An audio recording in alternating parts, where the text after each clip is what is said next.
Guys, आज की video में हम अकबर के बारे में पढ़ने वाले हैं। तो लेट्स स्टार्ट। अकबर का जो है सम्राट अकबर का जन्म जो था वह 15 अक्टूबर 1542 को हमीदा बेगम के गर्भ से जो है अमरकोट के राणा वीर साल के महल में हुआ था। अकबर का जो था बचपन का नाम जलाल था। उसका राज्याभिषेक जो है वह 14 फरवरी 1556 को पंजाब के कलानौर नाम के स्थान पर हुआ था। तो हमको ये याद रखना इम्पॉर्टेंट है कि अकबर का राज्याभिषेक कहाँ हुआ था। तो बेसिकली जो है वह पंजाब के कलानौर नाम के स्थान पर हुआ था। अकबर जो थे वह रानी एलिजाबेथ जो थी उनके समकालीन थे, जो इंग्लैंड की रानी थी। शाह अब्बास जो थे ईरान के उनके समकालीन थे। जार इवान चतुर्थ बेसिलिएविच जो थे वह रूस के जो थे वह अकबर के समकालीन थे। तो अकबर के शिक्षक जो टीचर थे वह अब्दुल लतीफ़ ईरानी विद्वान थे। वह जलालुद्दीन मुहम्मद अकबर बादशाह गाजी की उपाधि से राज सिंहासन पर बैठा। यानी अकबर जो था वह जलालुद्दीन मुहम्मद अकबर बादशाही गाजी उपाधि राज धारण करके जो है वह सिंहासन पर बैठा था। बैरम खां 1556 से 1560 तक अकबर का संरक्षक रहा।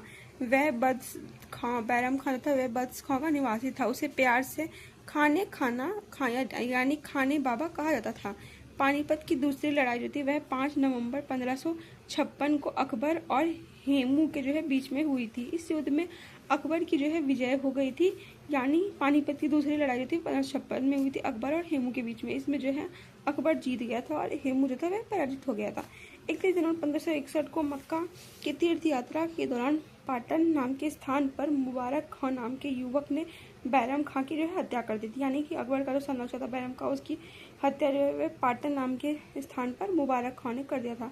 मई 1562 में अकबर ने जो है हरम दल से खुद को स्वयं को पूर्णतः मुक्त कर लिया था। अकबर जो था उसने हरम दल से स्वयं को जो है मुक्त कर लिया था। कब? 1562 में। हल्दी घाटी का युद्ध 18 जून को हुआ था 1576 को मेवाड़ के शासक महाराणा प्रताप एवं अकबर के बीच में। इस युद्ध में अकबर ही विजय हुआ था। इस युद्ध में मुगल सेना का नेतृत्व हल्दी घाटी के युद्ध में कौन कर रहा था? मान सिंह और आसफ खान ने किया था। अकबर का सेनापति कौन था? वह मान सिंह था।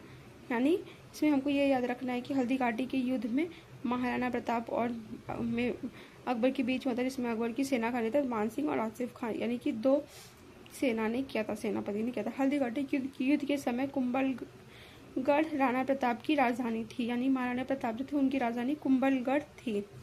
राणा की ओर से इस युद्ध में हाकिम खान सूर के नेतृत्व में एक अफगान फौजी टुकड़ी एवं भीलों की एक छोटी सी सेना ने भाग लिया था।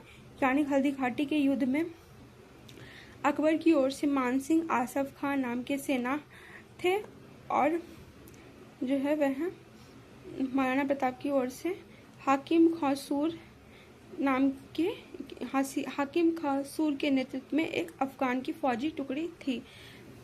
अब देखते हैं महाराणा प्रताप जो थे उनकी मृत्यु जो है 19 जनवरी 1597 में एक सख्त धनुष की प्रतिमा चढ़ाते समय जो है अंदरूनी चोट के कारण हो गई थी। हल्दी घाटी के युद्ध में महाराणा प्रताप ने डूंगरपुर के निकट चावड़ में नई राजधानी बनाई थी। यानी जब हल्दी घाटी का युद्ध हो रहा था तो उन्होंने अपनी प्राचीन राजधानी कुंभलगढ़ को बदल करके राणा डूंगरपुर में नई राजधानी बना ली थी। महाराणा प्रताप के घोड़े का नाम चेतक था और हाथी का नाम राम प्रसाद था। दीन इलाही धर्म का यानी अकबर ने जो दीन इलाही धर्म शुरू किया था, इसमें सभी धर्म के लोग आते थे, धार्मिक अध्ययन करते थे। उसका जो है वह मेन पुरोहित यानी पंडित कौन थे? अकबर थे। दीन इलाही धर्म स्वीकार करने वाला प्रथम एवं अंतिम हिंदू शासक, यानी दीन इलाही सर्वधर्म को स्वीकार करने वाला पहला और अंतिम हिंदू राजा बीरबल ही था। इसके बाद एक ही ऐसा हिंदू था जिसने दीन इलाही धर्म को स्वीकार किया था। महेश दास नाम के ब्राह्मण को राजा बीरबल की पदवी जो है महेश दास नाम के ब्राह्मण थे उसको दी गई थी, जो अकबर के साथ रहता था। अकबर ने जैन धर्म के जैनाचार्य हरि विजय सूरी को जगत गुरु की उपाधि दी थी। यानी जैन धर्म के जो जैनाचार्य थे हरि विजय सूरी, उसको अकबर ने जगत गुरु की उपाधि प्रदान की थी। अकबर जो था उसने जैन शाही दरबार में एक अनुष्ठान के रूप में सूर्य उपासना करवाई थी। राजस्व प्राप्ति की जब्ती प्रणाली अकबर के शासनकाल में प्रचलित थी, यानी कि राजस्व वसूलने के लिए जबरदस्ती करना, जब्ती प्रणाली जो है अकबर के शासनकाल में प्रचलित थी। अकबर के दीवान राजा टोडरमल, यानी अकबर की जो दीवान हुआ, दीवान कौन था? वह राजा टोडरमल था। उसी ने 1580 में दहसाल बंदोबस्त व्यवस्था लागू की थी। तुमको पूछ देगा कि दहसाल बंदोबस्त किसने प्रारंभ किया था, तो अकबर ने नहीं किया था, बल्कि अकबर का दीवान जो था राजा टोडरमल, उन्हें 1580 में किया था। गुजरात विजय के दौरान अकबर सर्वप्रथम पुर्तगालियों से मिला और यहीं उसने सर्वप्रथम समुद्र को देखा। यानी कि अकबर जो था उसने कभी समुद्र को नहीं देखा था। जब गुजरात विजय हुआ तब उसने सबसे पहले पुर्तगालियों से मिला था, तब उसने जो है वह समुद्र को देखा था। अकबर के दरबार में प्रसिद्ध चित्रकार अब्दुल समद था, यानी अब्दुल समद जो था वह पेंटर था, बहुत फेमस। अकबर के दरबार का प्रसिद्ध संगीतकार तानसेन था, मतलब अकबर के दरबार में जो संगीतकार था वह तानसेन था। पेंटर कौन थे? वह यानी पेंटिंग जो बनाते थे, आर्टिस्ट कौन थे? अब्दुल समद थे। सिंगर कौन थे? तानसेन थे। दीवान कौन थे? राजा टोडरमल थे। और मान सिंह तो पता ही है कि वह सेनापति थे। अब अकबर ने जो है मालवा, चुनार, आमेर, मेड़ता, गोंडवाना, मेवाड़, रणथंभौर, कालिंजर, मारवाड़, जैसलमेर, बीकानेर, गुजरात, बिहार, बंगाल, काबुल, कश्मीर, उड़ीसा, सिंध, बलूचिस्तान, कंधार ये सभी जीता था। अकबर ने दक्षिण भारत में खानदेश, दौलताबाद, अहमदनगर, असीरगढ़ भी विजय की थी। अब अकबर ने जो है वह अपने शासनकाल के दौरान कई महत्वपूर्ण कार्य किए थे। जैसे उसने दास प्रथा का अंत जो है वह 1562 में कर दिया था। उस काल में जो सबसे ज़्यादा कष्टदायी प्रथा थी, दास प्रथा, उसको अंत अकबर ने किया था। अकबर ने स्वयं को हरण दल से मुक्त कर लिया था 1562 ईस्वी में। अकबर ने जो है वह तीर्थ यात्रा करने वाले कर को 1563 में समाप्त कर दिया था। अकबर ने जजिया कर, जो कि गैर मुसलमानों पर लगने वाला धार्मिक कर था, 1564 में समाप्त कर दिया था। अकबर ने फतेहपुर सिकरी की स्थापना की थी एवं राजधानी को जो है वह आगरा से फतेहपुर सिकरी स्थानांतरण 1571 में किया था। इबादत खाने की स्थापना 1575 में किया था। उसने इबादत खाने में सभी धर्मों के लोगों की प्रवेश की अनुमति कब दी थी? 1578 में। उसने मजहर की घोषणा 1579 में की थी। दीन इलाही की 1582 में। इलाही सम्मत की शुरुआत जो है अकबर ने 1583 में की थी। राजधानी लाहौर स्थानांतरित 1585 ईस्वी में किया था। अब देखो, दशवंत और बसावन अकबर के दरबार के चित्रकार थे। जैसे हमने उधर पढ़ा था कि अब्दुल समद जो थे वे चित्रकार थे, वैसे ही दशवंत बसावन थे। तो हम ऐसे याद कर सकते हैं अकबर के दरबार में आर्टिस्ट कौन कौन थे? अब्दुल समद थे, दशवंत थे, बासवंत थे, ठीक है ना। और हमने संगीतकार तो पढ़ा ही है, म्यूजिशियन तानसेन थे, ठीक है ना। और दीवान कौन थे? राजा टोडरमल थे। अकबर के शासनकाल में प्रमुख गायक तानसेन थे, बाज बहादुर थे, अब्दुल समद थे, बाबा रामदास और बैजू बावरा था। संगीत सम्राट तानसेन का जन्म 1506 में ग्वालियर में एक ब्राह्मण के परिवार में हुआ था। इसका असली नाम रामतनु पांडे था। वह ध्रुपद गायन शैली के महान संगीतकार थे। इनकी प्रमुख कृतियां मियाँ की टोड़ी, मियाँ का मल्हार, मियाँ का सारंग, दरबारी कान्हड़ा आदि। कंठाभरण वाणी विलास की उपाधि अकबर ने तानसेन को दी। तानसेन अकबर के दरबार में आने से पूर्व रीवा रामचंद्र के राज्याश्रय में रहता था। अकबर के काल में स्वामी हरिदास में एक महान स्वामी हरिदास थे, महान संगीतज्ञ थे। स्वामी हरिदास जो थे वह वृंदावन में रहकर भगवान की उपासना करता था। एक मत है कि अनुसार हरिदास तानसेन के गुरु थे, जबकि कुछ विद्वान हरिदास तानसेन दोनों को तोमर शिष्य कहलाते थे। एक यह भी प्रचलित है कि हरिदास का गाना सुनने के लिए अकबर को इनकी कुटिया जाना पड़ा था, क्योंकि इन्होंने अकबर के दरबार जाने से मना कर दिया था। इनका कहना था कि केवल भगवान के लिए गाते हैं, दरबार में कोई का जो है कोई सरकार नहीं था। दास्तान ए अमीर हमजा नामा प्रसिद्ध अरबी महाकाव्य के नाम से भी प्रसिद्ध है। यह मुगल चित्रकला साला की सबसे पहली अत्यंत महत्वपूर्ण कृति है। इसमें हजरत मोहम्मद साहब के चाचा अमीर हमजा की वीरतापूर्ण कारनामों का चित्रित संग्रह है। इस पांडुलिपि का चित्रण जो है वह मीर सैयद अली पर्यवेक्षक अब्दुल सम्मद के नेतृत्व में ग्वालियर, गुजरात, लाहौर, कश्मीर, मालवा से बुलाए गए 100 चित्रकारों के एक समूह ने किया था। हजमनामा को चित्रित करने का कार्य हुमायूं के काल में जो है वह अकबर के काल में पूर्ण हुआ था। इस कार्य को पूरा करने में 15 वर्ष लगे थे। इस अंतिम रूप से चित्रित करने का कार्य अब्दुल सम्मद ने किया था। इस चित्र को चित्रपट कहा गया। अकबर की शासन प्रणाली की प्रमुख विशेषता मनसबदारी प्रथा थी। तो ये जो है हम इसको याद रख सकते हैं, इम्पोर्टेंट है। मनसबदारी जो है वह अकबर से रिलेटेड थी। अकबर के समकालीन कौन थे? प्रसिद्ध सूफी संत शेख सलीम चिश्ती थे। ऐसे ही बाबर जो है वह किस सूफी का नहीं था? वह ख्वाजा अबूदल्ला अहरार का था। स्थापत्य कला के क्षेत्र में अकबर की महत्वपूर्ण कृतियां कौन है? यानी कि अकबर ने जो है वह कौन कौन से आर्किटेक्चर बनाए थे? दिल्ली में हुमायूं का अकबर मकबरा बनाया था। आगरा में जो लाल किला है वह अकबर ने बनवाया था। फतेहपुर सीकरी में शाही महल का निर्माण कराया था। दीवाने खास बनाया था। पंच महल बनाया था। बुलंद दरवाजा जोधाबाई का महल बनवाया था। इबादत खाना, इलाहाबाद का किला, लाहौर का किला। अकबर के दरबार को जो है सुशोभित करने वाले 9 रत्न थे।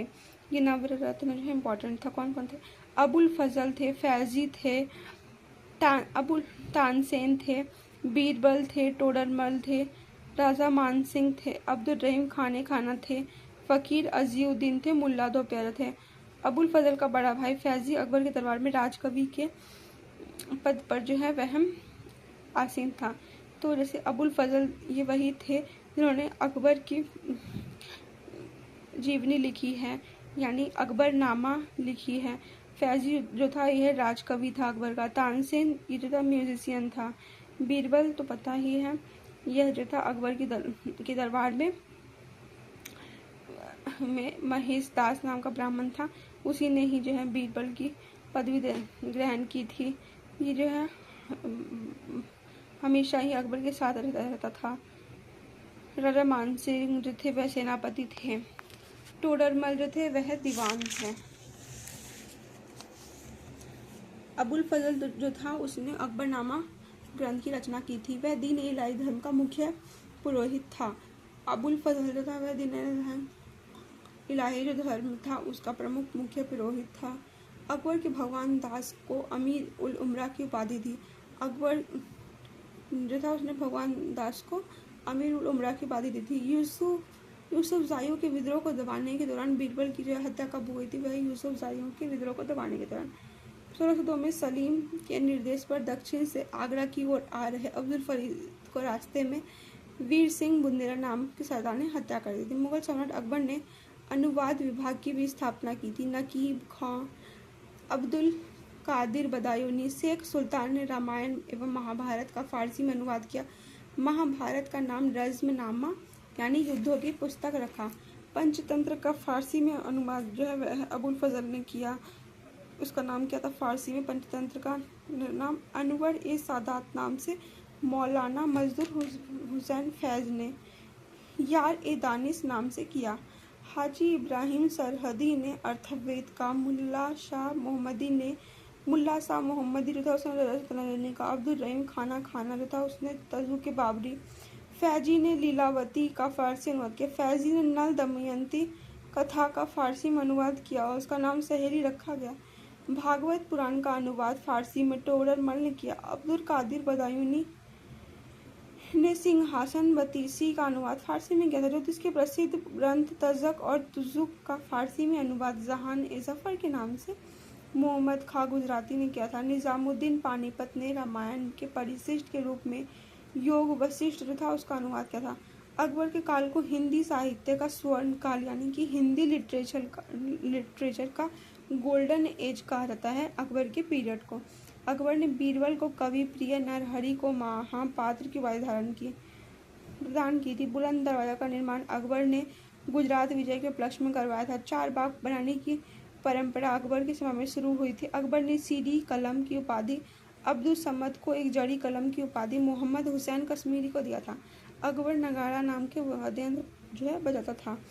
मुगल मुद्रा व्यवस्था की सुव्यवस्थित रूप प्रदान करने का श्रेय जो है वह अकबर को प्राप्त हुई, यानी कि मुगल कालीन जो मुद्रा व्यवस्था थी उसको एक अच्छे ढंग से व्यवस्थित करने का श्रेय अकबर को जाता है। उसने एक सिक्के पर कलमे की जगह जो है, यानी एक सिक्के पर जो है वह कलमा लिखवाते थे, उसकी जगह उसने अल्लाहु अकबर जल्ले जल्लालहू तथा दूसरी ओर टकसाल का जो है नाम अंकित किया था। उसने गांधी के एक अन्य सिक्के के एक भाग पर धनुर्धारी राम और राम के पीछे सीता की प्रतिमाएं अंकित की थी और ऊपर से राम शब्द जो है अंकित है। तो हमें ये पूछ सकता है कि किसने धनुर्धारी राम की और पीछे सीता की प्रतिमाएं वाली मुद्राएं जो है वह जो है प्रारंभ किए थे। तो ये अकबर ने की, थोड़ी चांदी के थे।